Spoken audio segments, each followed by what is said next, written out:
నన్ను అరెస్ట్ చేస్తారట.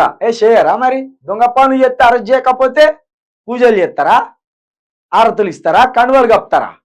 నువ్వు అంటే దొంగలకు కండువలు కప్పి తీసుకుంటాను. మరి ప్రజాస్వామ్యం అట్లుండేది కదా, కోర్టుల వ్యవహారం అట్లుండేది కదా. కోర్టులు దొంగలను పట్టుకుంటే జైలు ఎత్తాయి, లేదా నిందితుడిగా కూడా అరెస్ట్ అయితే జైలు ఎత్తాయి. నన్ను అరెస్ట్ చేస్తారట. గాంధీ భవన్ కు ఢిల్లీ పోలీసులను పంపిండ్రు సీఎం. మరి నువ్వు ఎక్కడుంటావో తెలియక ఆ గాంధీ భవన్ కు పంపినట్టున్నారు. ఇప్పుడు నీకంటూ ప్రజాభవన్ ఉన్నది, అక్కడ ఉండవు. ఇంట్లో ఉంటానావా అంటే ఇంట్లో ఉంటలేవు, ప్రచారంలో అక్కడిక్కడ తిరుగుతున్నారు. కాబట్టి ఇక గాంధీ భవన్ మీ అడ్డా అని అక్కడికే పోయి ఇచ్చినట్టున్నారు.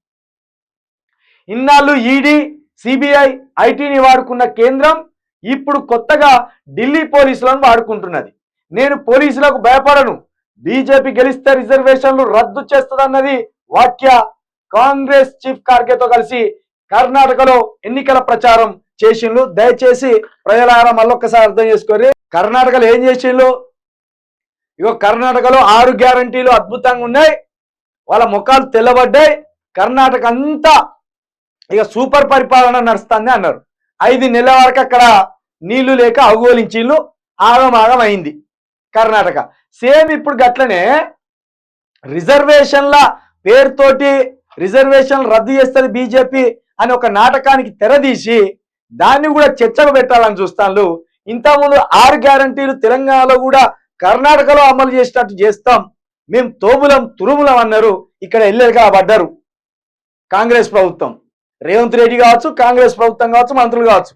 6 గ్యారంటీలు ఇవ్వలేక 5 నెలల్లో ఎల్లెలుగా పడ్డారు, చెతికల పడ్డారు. ఇప్పుడు ఏం చేస్తాను?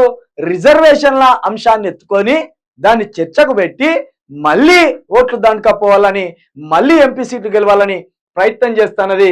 కానీ అది రేవంత్ రెడ్డికే రివర్స్ అయింది. రేవంత్ రెడ్డికే రివర్స్ అయ్యి రేవంత్ రెడ్డిని అరెస్టు చేసేదాకా వస్తున్నది ప్రయత్నం.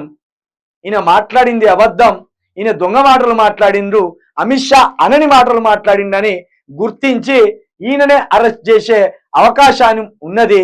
అరెస్టు కావచ్చు ఏ నిమిషమైనా అనేది కూడా సోషల్ మీడియాలో బాగా ప్రచారం అవుతున్నది, వైరల్ అవుతున్నది.